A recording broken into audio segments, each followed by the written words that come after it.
What I want to talk about today is the new Kickstarter backer survey, totally revamped. This is the biggest revamp in Kickstarter's survey since Kickstarter has been in existence. They are sort of have changed and restructured the way their survey tool works from the ground up.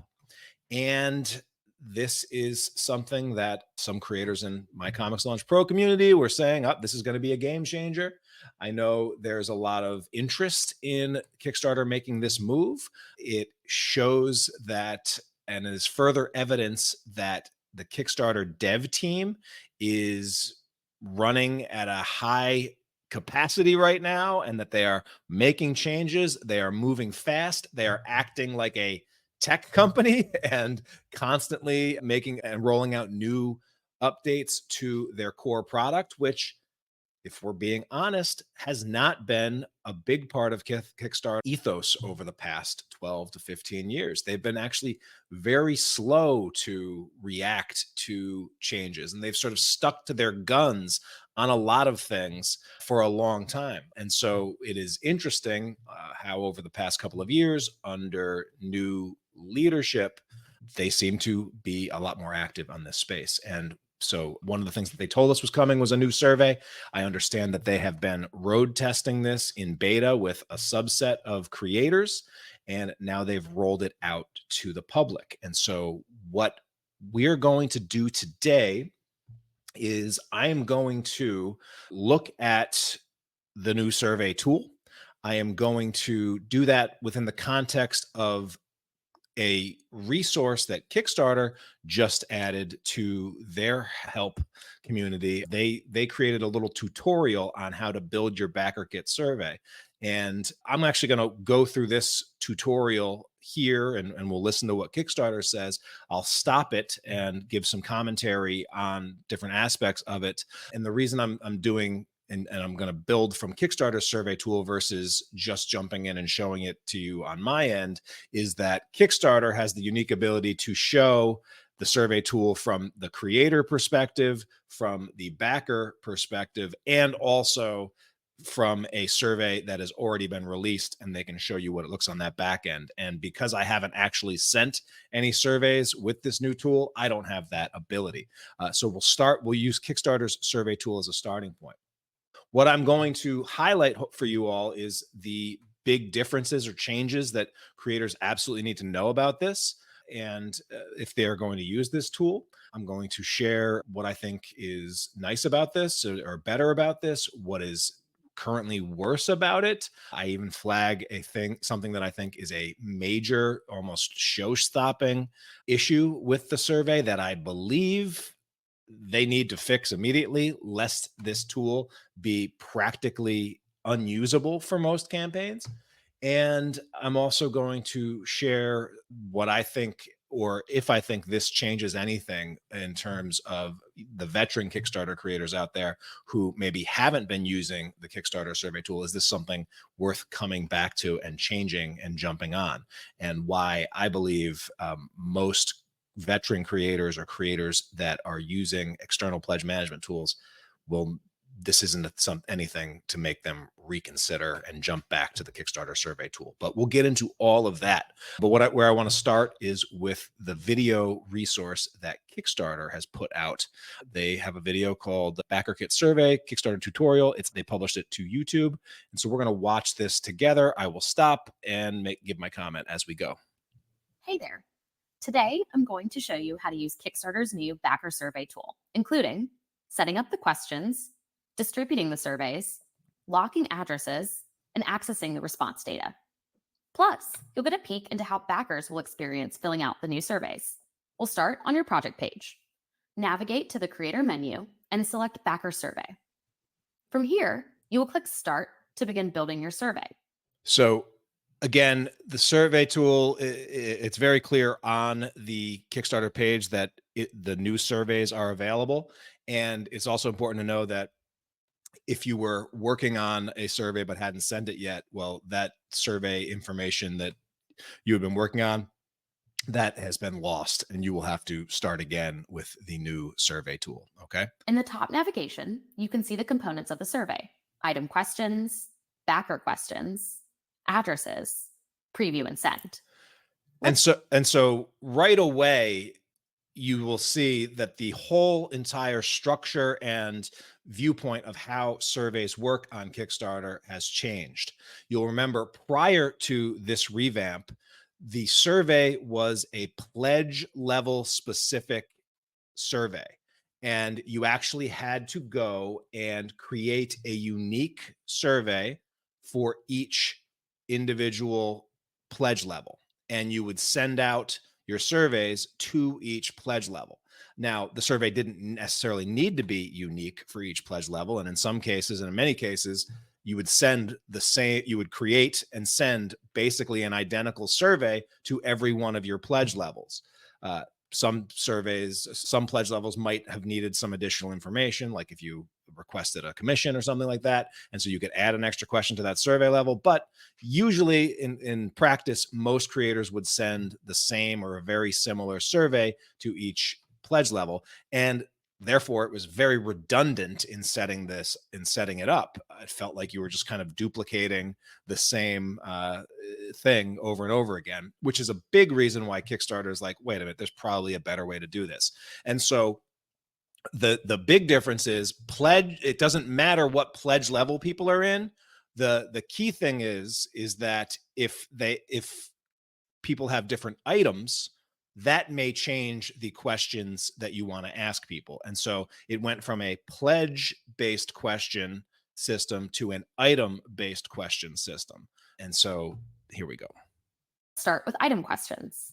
When we open up an item, we can see that a SKU or stock keeping unit exists by default. As we build item questions or create variants. So just a teaser, that issue right there, the stock keeping unit, this is the biggest issue right now with this tool. That stock keeping units, SKUs, are automatically generated for each item and variant. And the fact that Kickstarter is automatically generating them, not a problem to me. The fact that they are not letting you, the creator, edit those SKUs names is absolutely problematic. And I'm going to show you an example of why that is. I mean, it makes it practically unusable. But also, it's a little bit confusing now for creators because now there are 3 levels of how we talk about the things that we offer to our backers. There is the pledge level, and the pledge, and so you will have to, when you're creating your Kickstarter campaigns, you're going to give all of your pledge levels a name. So there's pledge levels, but your pledge levels are comprised of project items, right? And so you have to give your project items a unique name. And those project item unique names, those are editable. The project name or the pledge level reward tier name, that's editable.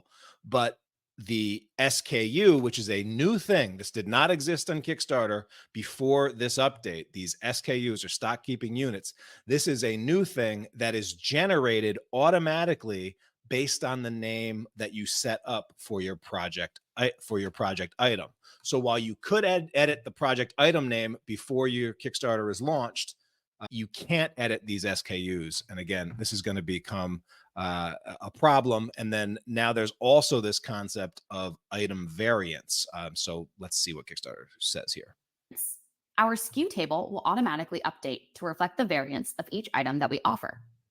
For this item, we need to know 3 pieces of information from our backers: what type of paper they want, what size illustration they want, and what books they'd like included in their illustration.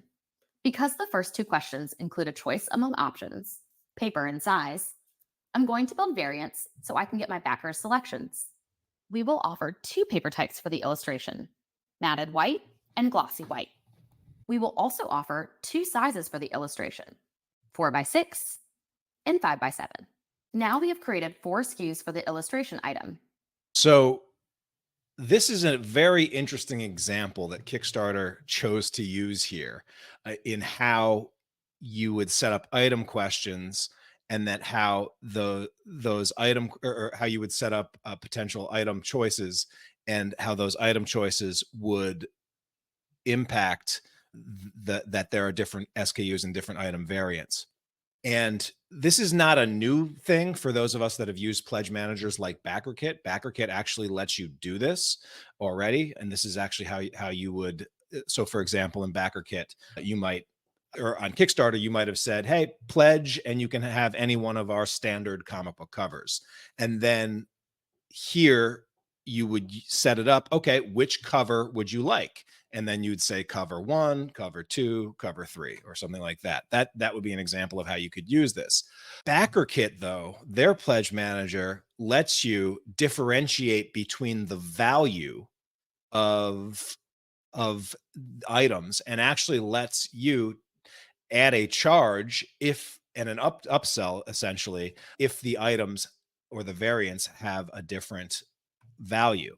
So for example, the t-shirt example would be a very common example. I mean, if you've ever printed t-shirts, you know that when you start talking about like 3XL and 4XL and 5XL, those t-shirts weigh more and they take up more fabric, and most t-shirt companies will charge you a lot more for those. Backerkit's pledge manager recognizes that and lets you say, all right, if you want these things, they're going to be a higher value. And you can actually charge for that. Kickstarter's tool doesn't let you do that. It would just basically let you select the size, but everything has to be of equal value. And so it's curious to me that one of the options that they showed here is that you would let backers choose their size 4x6 or 5x7. In most worlds, size is going to be a price differentiator. And so it's really weird to me that they would say, hey, with our tool, you can let backers pick, matted white or glossy illustration, or glossy white. Okay, that's usually a negligible cost difference, but size almost always has a cost difference to it. And yet, so it's sort of like they're shining a light on one of the limitations of their tool here, which was a little bit interesting to me. All right. Now we have created 4 SKUs for the illustration item: matted white in 4x6, matted white in 5x7, glossy white in 4x6, and glossy white in 5x7. So one of the things that is interesting here about the SKU names that were auto-generated, this looks very clean and perfectly done here, but bookshelf illustration is close to the maximum number of characters in a product name that this SKU thing is going to support nicely.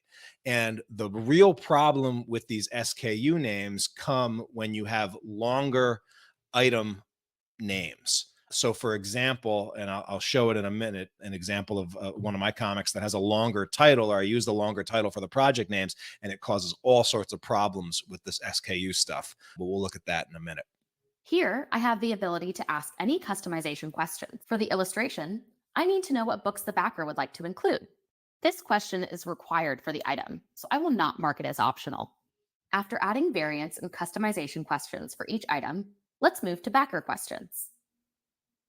All right, so basically when you're going to be tackling the survey, the first thing you're going to do is you're going to look at all of your items and say, do any of my items actually require a specialized question, such that if they have this thing in their basket, whether was in their pledge reward or whether it's an add-on, do I need to collect specific information for this?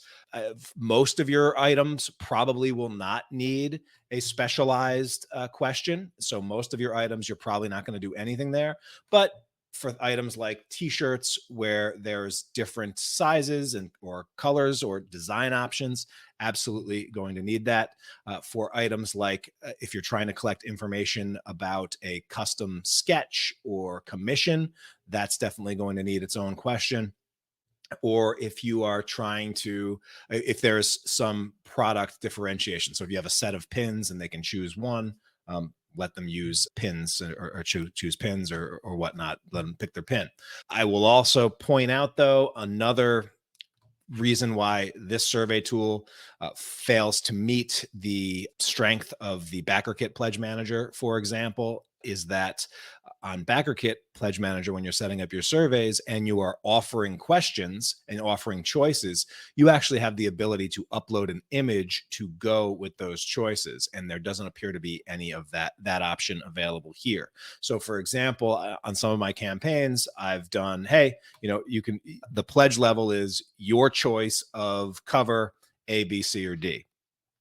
Well, it would be really nice to be able to not just have to name those covers by a text name, but to also actually show the visual cover of those choices so that I can be absolutely sure that backers are making the right choice, or that they don't have to scroll elsewhere and look one more time at those. That would be really nice. You can do that on something like PledgeManager, Backerkit PledgeManager. You can't do that here on Kickstarter as of yet. Okay, but after you've gone through and you've done all of your item questions, the next step is to set up your backer questions. And you have a few more options here with backer questions. But the big difference between backer questions is these are the questions that everybody who gets the survey is going to be asked to answer. All right. Questions will be asked of all the backers of your project. You can ask 3 types of questions: open text, multiple selection, and single selection. Oh, one thing I want to jump in before we get into the 3 types of questions that you can answer and examples of those.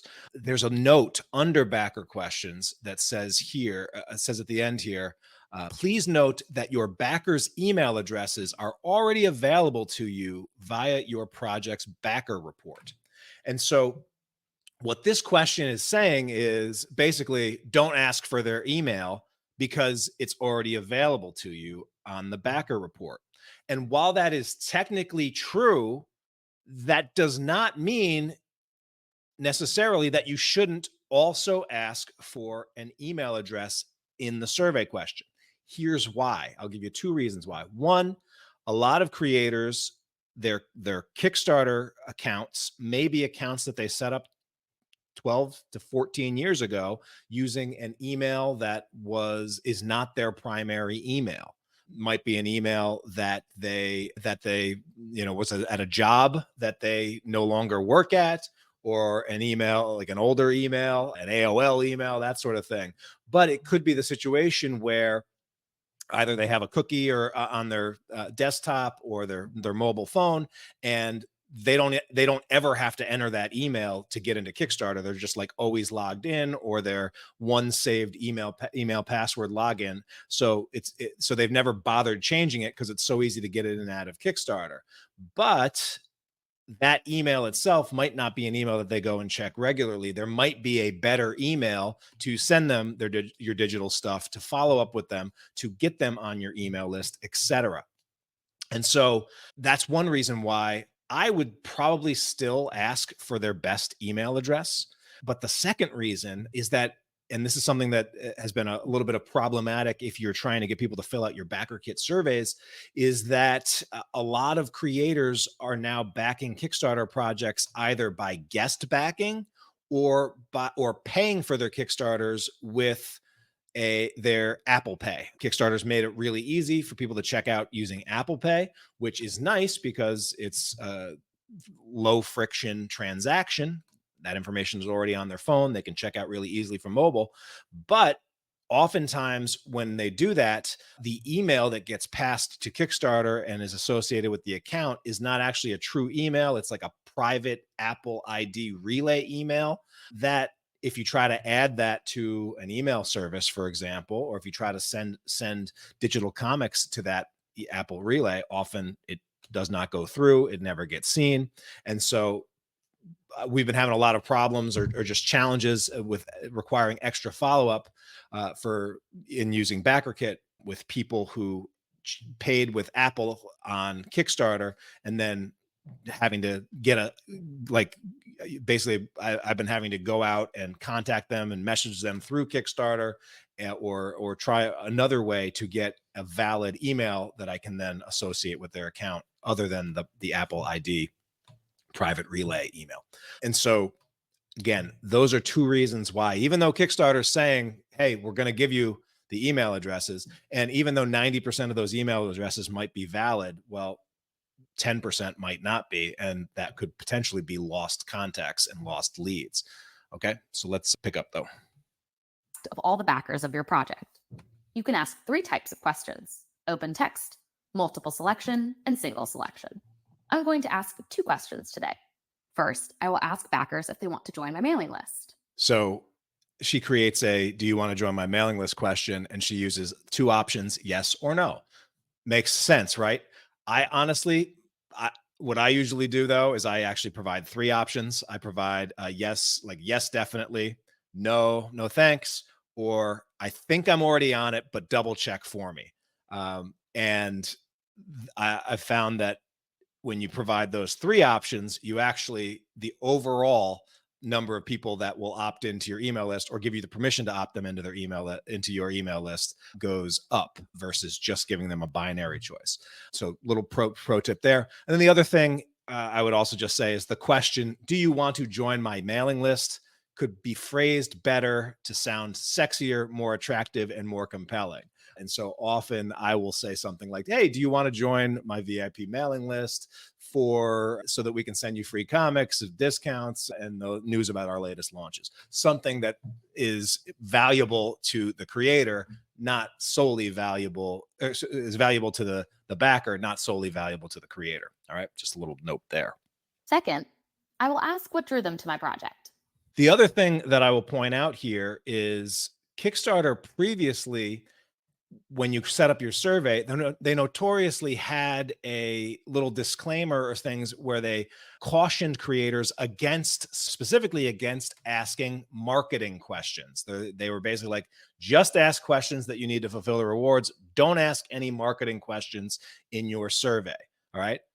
Well, here, what drew you to the project and 3 options, that is a purely marketing question, right? So, and the first question, sign up for our email list. Do you want to sign up for our email list?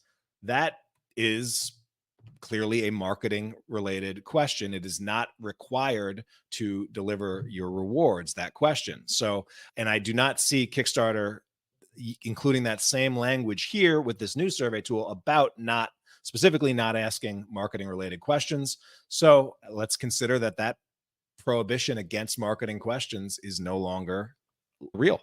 After assembling the survey components, you'll want to head to the Addresses tab.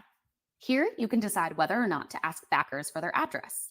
So one thing that they did not go over did not go over here is the difference between they have, maybe it will be helpful if I can pull it up from over here. So in backer questions, they have the ability to choose between an open text question.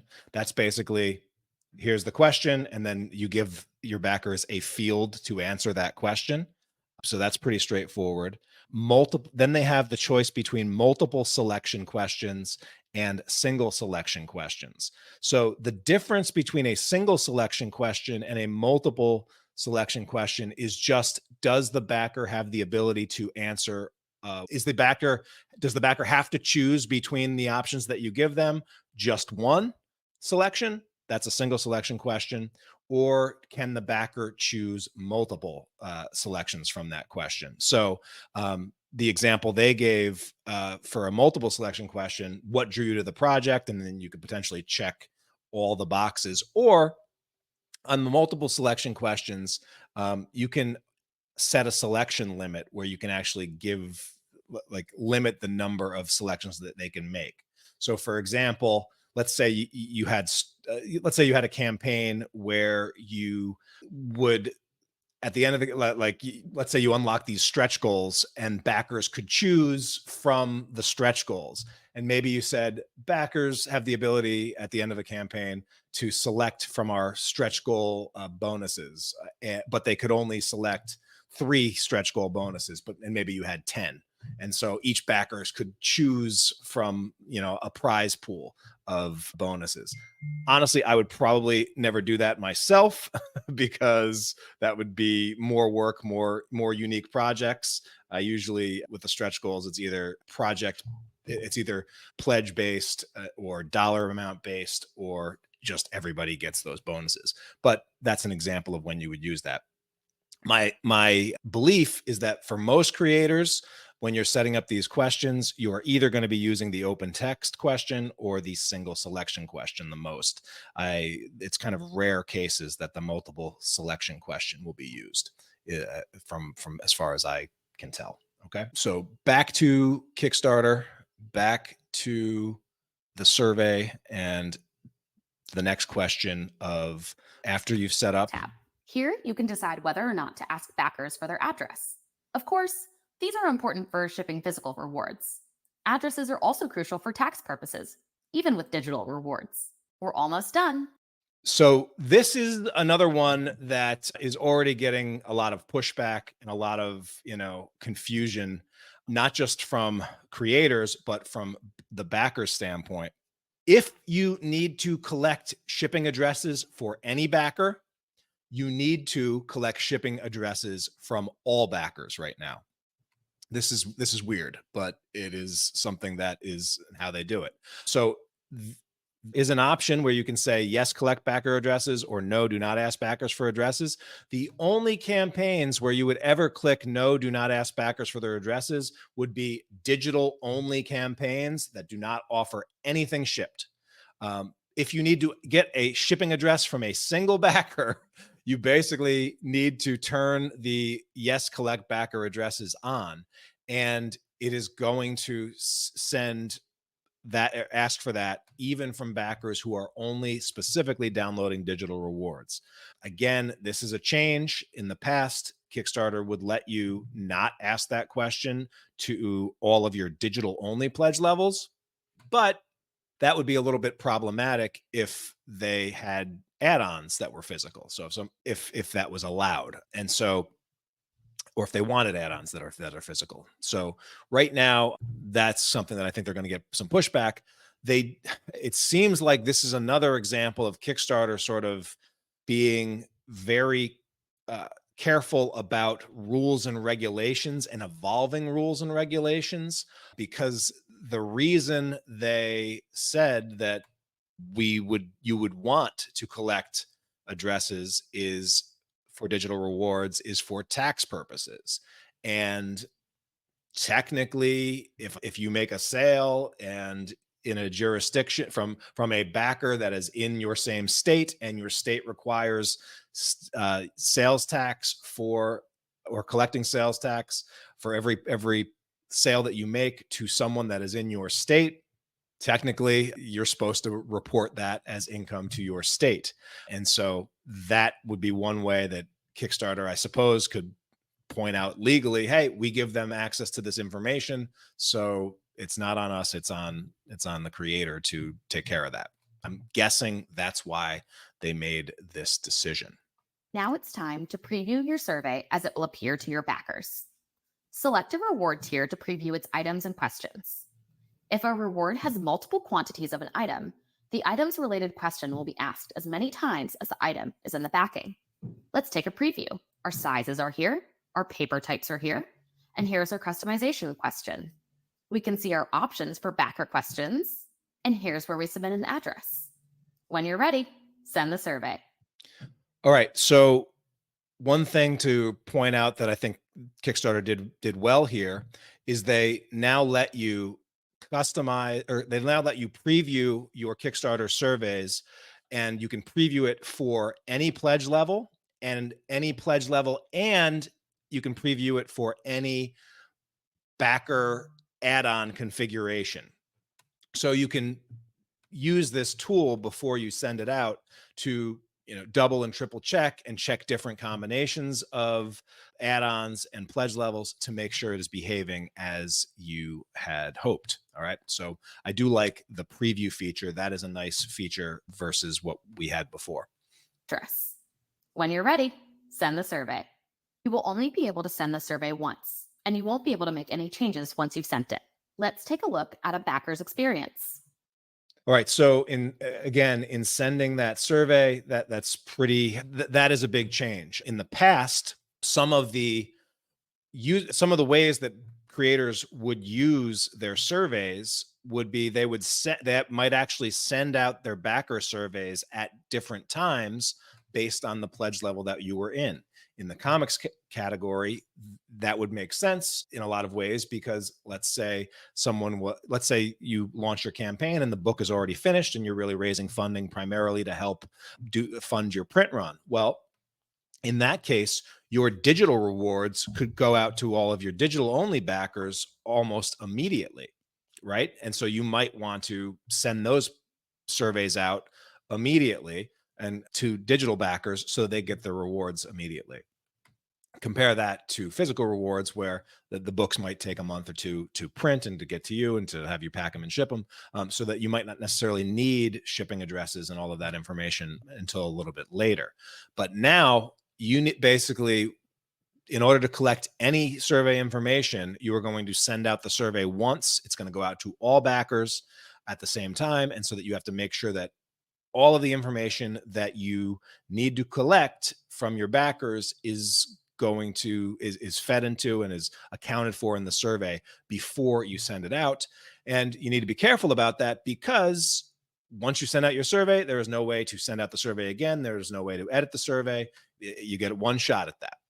And so now what I appreciate about this video that Kickstarter put together is that they also show from the backer's perspective. That's something that I'm unable to see at this moment, because I haven't had anybody send me a Kickstarter survey from the updated survey yet.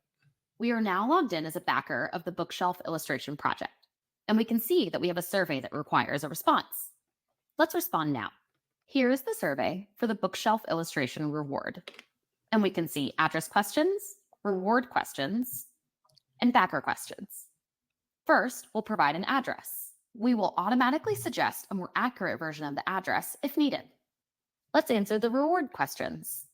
I want a 4x6 on matted white, and I want to include every book ever written by Dr. Seuss. Do I want to join the mailing list? Of course. And I'll answer the multiple select question as well. Time to submit my response. I can see that my response has been successfully submitted.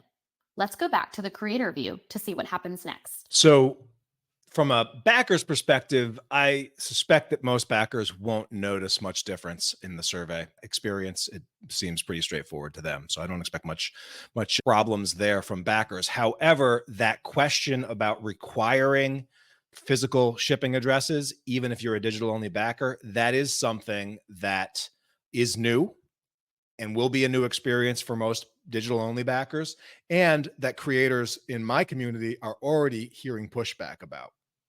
So be prepared to respond to that. All right. Great. Now that we have some survey responses, let's take a look at the data.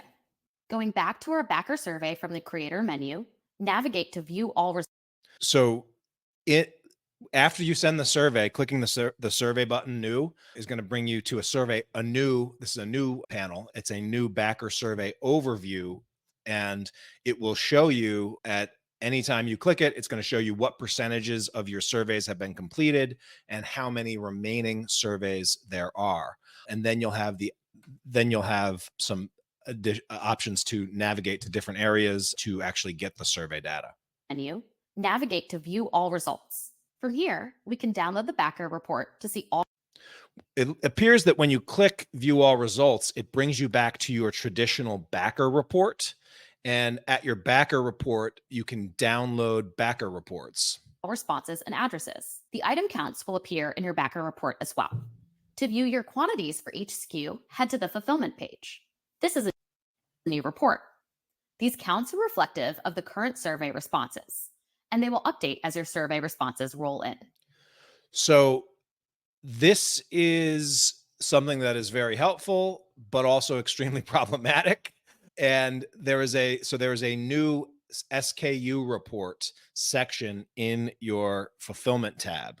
And that is basically individual counts for all of the unique SKUs related to your project.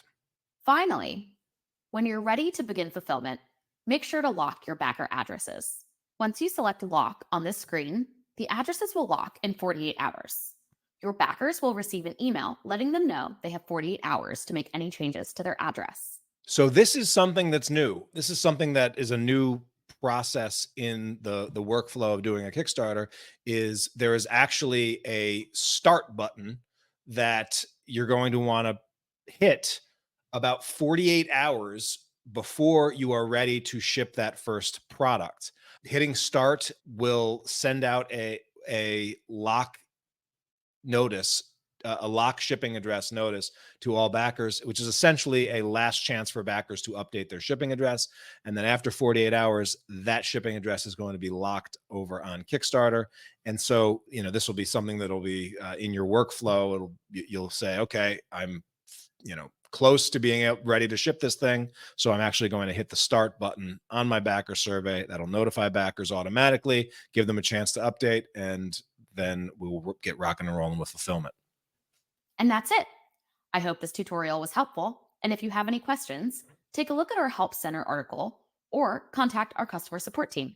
All right, so I will I will link to this tutorial if you want to watch it. I did find it helpful. I appreciate that they put it together, but there are a couple of, let's just look at the FAQs that they answer here, just in case, or just to be clear. And then I want to talk a little bit more in detail about some of the issues that I have with this. All right. So in the FAQs, they point out that there are some new Kickstarter related terms here.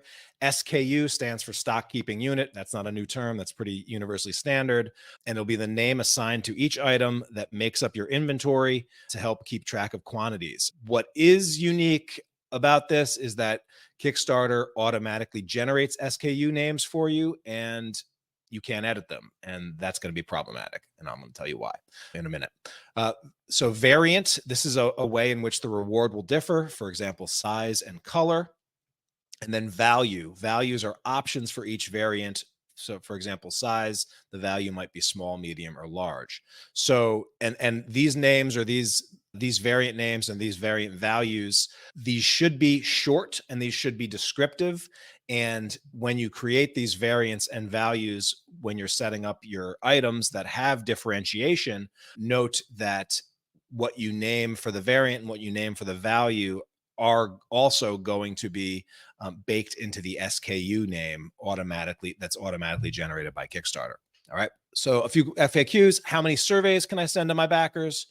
Backer surveys can only be sent once, so that you make sure that you're asking for everything that you need in order to fulfill rewards. We highly recommend previewing your survey before sending to double check that nothing crucial is missing. What should I do if I need additional information not included in my survey? You can message backers directly through the backer report. You can also filter the report to a specific reward tier and send a message to that small group of backers. And if there's additional information you may want to use direct messaging, you'll have access to their email. So you can also message from email if you need to get additional information. So this is another cool question. Can I send my backer survey while still collecting late pledges? Yes, you can send your backer survey while late pledges are active on your project. When a backer joins your project through late pledges, they will instantly receive the survey alongside their pledge confirmation. After your backer survey has been sent out, however, we recommend that no further reward items are created for your late pledges.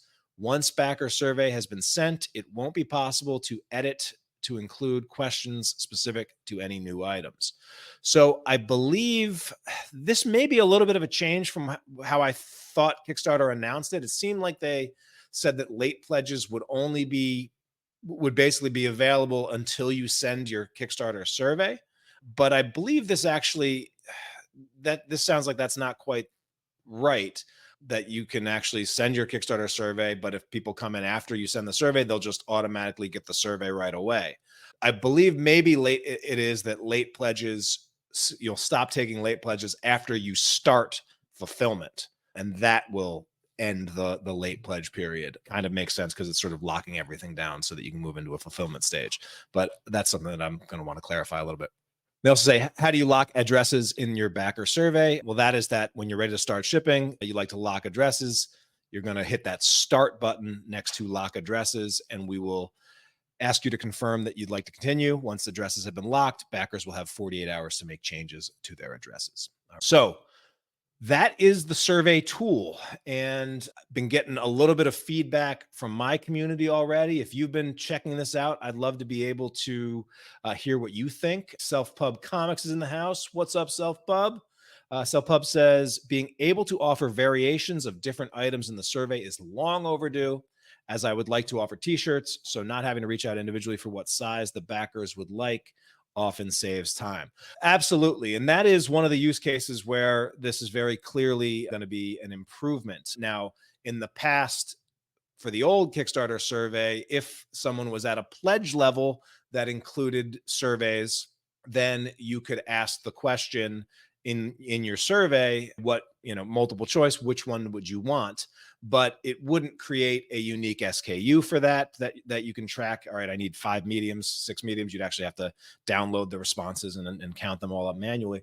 And it also wouldn't, I believe it wouldn't let you send, if people had added on in the add-ons, but not a pledge level. I don't believe there was a way for you to get that information other than say, if you added on a t-shirt, what size do you want? But it didn't actually know that, because there was no item-based questions available. It wasn't smart way to get that information. So that definitely is an improvement, Self-Pub. As I said before, though, man, like in almost all worlds, I get creators, or I get backers reaching out to me and asking for t-shirts anywhere from toddler sized all the way up to 5XL. The cost difference in a t-shirt for a toddler and a 5XL is wildly different. And so the ability, but Kickstarter gives you now the ability for people to differentiate what they want, but only for things that you have charged them an equal amount of value for. And so that is, again, one of the superior things to the Backerkit survey. It's like it recognizes that, hey, you want this book signed, maybe we want to charge $5 extra for it. You want a sketch, you want a sketch included with your book, and make that an option. Maybe you have the ability in a tool like Backerkit to collect an extra $25 for that or something like that. And Kickstarter still is not doing that. And that is one of the big things one of the big questions that I know creators had is, we thought, hey, Kickstarter's now opening up late pledges. Well, are they also opening up the ability to upgrade or upsell your backers when you send out the survey? The answer to that is right now, definitively no. Kickstarter is not letting you use your survey tool as a fundraising mechanism. And unfortunately, that's unfortunate, because I have found, and most veteran creators that have gone and used the Backerkit platform have found, that sending out the survey is one of the best and easiest sales opportunities to raise additional funding that exists for creators like us. Routinely, most creators I know that do that will raise anywhere from 5 to 20% of the total that they raised during Kickstarter just by sending out that survey, primarily from people that were already backing. It's one of the most brilliant things going. It's sort of the, would you like fries with that upgrade or upsell? Would you like dessert at the end of a great meal? I had a great time during the meal. I want the dessert to cap it off. That's exactly what being able to offer upsells with your survey is. And it is wildly, wildly effective for creators that know how to do it right. And so Kickstarter is still leaving that money and that opportunity, that sales opportunity, on the table, which is interesting. Tyler Blake Art. What's up, Tyler? Tyler says, hey, Tyler. Tyler's talking to Tyler's. It's a good world out here. Is this limited beta or is it live for everyone? Hey, man, it is live for everyone. And in fact, if you were working on the old survey, it's gone for you too. Everyone right now has to use this new survey tool. Matthew Schofield says, this feature seems like it was not quite ready for prime time. My top wish list item for the first update would be to make the SKUs editable, as I'm finding it is pretty unusable. Yeah, man, you and I are simpatico on that. It does seem like Kickstarter is adopting over the past couple of years more of a traditional Silicon Valley style tech ethos of move fast, break things, get information, iterate, where in the past they've been kind of slow to make any changes at all. The upside is that it's a platform that is evolving, and I feel like I'm jumping on live every week now to tell you about something new that Kickstarter is doing. The downside shot of that is that they are breaking some stuff. And so, this SKU thing was the obvious thing that I found and I noticed right away was going to be super problematic. But let me explain now to everyone why the non-editable SKUs is so darn problematic. And I can give a really good example of this, because in order to the tires on this tool, on this updated survey tool, I pulled up one of my old Kickstarters. This was a Kickstarter that I've already fulfilled. It was for Epic 4. Epic 5 is right around the corner, but Epic 4, I used Backerkit to fulfill this. And so I could, because I hadn't sent the survey out using Kickstarter, I could actually start playing in the survey.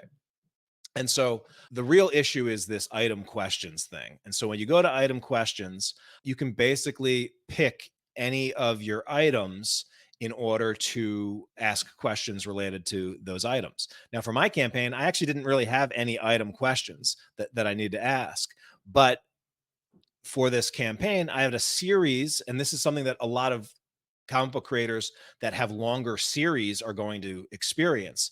And for a number of my product images, or excuse me, a number of my products, I had the title of the product was a little bit of a longer title. So I used Epic Super Teenage Wasteland #1. That's like the first issue. Epic Super Wasteland #2, the second issue. Epic Super Teenage Wasteland #3, the third issue, right? So those are the names of my issues. Those are the item names that I set up when I launched my Kickstarter campaign. Well, when you click edit on any of these, you will see that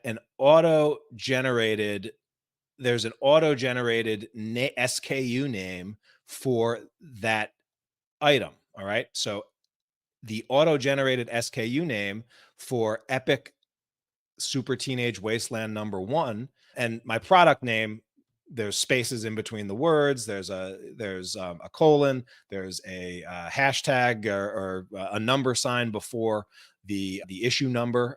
That's kind of how we would be used to seeing it condenses your SKUs down to no spaces and no special characters. So the SKU name chosen for Epic Super Teenage Wasteland #1 was Epic Super Teenage, because it looks like there's a 16 character limit for how long SKU names can be. Okay. And this is auto generated, can't edit it, can't change it. And so it will take the first 16 characters of your product, of your item name, and that becomes the SKU. Why is this problematic? Well, if your title is longer than 16 characters and then is followed by a #1, a #2, a #3, a #4, well, the first 16 characters are going to be taken up by the same name. So what does Kickstarter do? Does it give would all of your would my whole series have the same SKU name? No, their engineers were good enough to know that that would be problematic. And so instead, they have a convention where if the first 16 characters are the same, they will cop it off at that, and the next character will just be a 1. And so if you have close names, they take the first 16 characters, and then if the first 16 characters are the same, they will add a 1 to the first item in line. And so my SKU for Epic Super Teenage Wasteland #2 that Kickstarter auto-generated is Epic Super Teenage 1. Can we see how this is going to be problematic? When I go to Epic Super Teenage Wasteland #3, well, that is Epic Super Teenage #2. Epic Super Teenage Wasteland #4A, that is Epic Super Teenage 3. Epic Super Teenage Wasteland #4B, that's Epic Super Teenage #4. All right. When I get to the Epic Super Teenage Wasteland #1 PDF, which is my digital, well, that is Epic Super Teenage 6 on my SKU name. And so as a result, when I go to actually go and look at my SKU counts in fulfillment for this, I would essentially, I can see there are SKUs for Epic Super Teenage and then Epic Super Teenage 1 through 10. And I would basically need a separate key that would map to Epic to these SKUs, because there's no way I'm going to remember that, Epic Super Teenage 7 is the PDF version of Epic number 3 or whatever it ends up being, right? It's just super confusing. And so for we, the creators, to not have any ability to give our own unique SKU names, or when they give an SKU name when Kickstarter auto generates an SKU name that is super troublesome or super unclear, we have no ability to edit that. That's like a show-stopping tech error. And that's something that I hope, because they are moving fast and breaking things, I hope they go in there and they give us this ability to edit this like this week. Because as far as I know, like, if this is what your SKUs are going to be looking like at the end of a campaign, most projects, it's going to be super, super confusing. Because again, in comics, a lot of times, and in serialized stuff, like the first part of the first character string is going to be the same for a lot of our products. All right. So I agree with Matt. That feature is definitely not ready for prime time, not very usable. Okay. So some of the other things that I just wanted to call your attention to, I think I did as we went through that video. So I think I got most of that stuff. I'm going to take a look in a sec. Some of the feedback I'm getting from ComixLaunch pros. I know there's a lot of excitement over here, a lot of cool projects going on, but yeah. So Matthew has been kicking the test on this. Tim Stiles said, I tried to fill out a survey as a backer today. It's for a digital book, and it wouldn't let me advance without entering a physical address. But when I tried to put in a physical address, it wouldn't let me. So I couldn't finish the survey. So yeah, that definitely sounds like a bug. Matt said, had a couple backers message him about the same issue.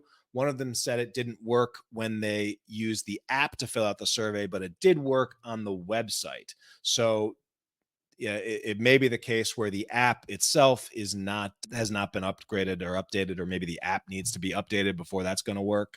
And yeah, so got some initial feedback, and definitely the issues that we brought up were rather problematic there. And so one of the big questions that I think it's pretty clear how I'm going to come down on this already is this now a suitable replacement for the other leading product for campaign surveys tools, which is Backerkit PledgeManager? And my answer is no. Backerkit PledgeManager is still the superior survey product. And the main reasons for that are a few. First, which I hit on pretty easily, is that there is no ability to upsell your backers at the time you send out your surveys. The fact that Kickstarter's survey tool now allows for new products and customizations and choices and questions at the item level, it actually calls attention to the lack of the ability to upsell in the survey. Again, some of the examples they used in their video. Hey, do you want a 4x6 or a 5x7? Well, in Backerkit, I can always sell or I could have upsold. I could say, hey, for just $5 more, you can double the size of your print. Would you like to do that? That's a question that you can ask in Backerkit. And guess what? A lot of backers would take you up on that. In Backerkit, you can easily apply a price difference to right there in the questions and upsell your backers in your questionnaire, even without them adding anything, in the add-ons section of the pledge. And that's just, it's been wildly effective. And so to not do that, still leaving money on the table from my perspective. Second reason related is there is no ability to add on to your pledge at the survey level. This is something, as I've said, most creators find that with Kickstarter, with Backerkit add-ons, they can add anywhere from 5 to 20% to their campaigns, just simply by giving backers some choices to spend some additional money with them at the survey sending sign. Even though Kickstarter opened up late pledges finally, they have not gotten into the survey level add-on game. So no ability to add new add-ons when you send out the survey, no ability to put one more offer in front of backers when you send the survey. And from my experience, that is a no-brainer. It is a missed opportunity. What else is a problem? No ability to add images to survey questions. Sometimes you're going to ask a question where an image would be, would speak much louder than the words that you would that you would want to use. Hey, if one of your pledge items gives a choice of the cover, it'd be really nice to be able to show that cover right there. Kickstarter does not allow you to add or attach any images to go with your questions, which has Backerkit does, and it works out pretty well. The other issue is that it asks all backers for their addresses, even for those with digital only rewards. I know that there are some backers out there that are very conscious of who has their personal information or any personal information about them. And one of the things that they don't want to get out is their shipping address and their physical address, especially if it's for purchasing something that does not absolutely require that. Right now on Kickstarter, if you need to collect addresses from anyone, you need to collect addresses from everyone. And that is a new change. And that is something that, digital backers, people that have been backing campaigns for the last decade, are probably going to push against. The last two things, though, is that it doesn't solve the living in spreadsheets problem. You are still going to be living in spreadsheets. And it also doesn't do a like package group job of sorting your pledge levels out for you. All right. So for all those reasons, I'm still going to be using the Backerkit PledgeManager, and I'm going to be recommending that to any creator who has a backlist, who has a decent sized campaign, and who wants to make some extra funding when they send their surveys. All right. So I want to hear your feedback. I'm seeing some great comments coming in over on YouTube, over on Facebook, over wherever you're watching this, even Twitter. Leave some comments. Let's have this conversation. Let me hear what else you want to know about this, and we will follow up. But hopefully Kickstarter's listening and responsive.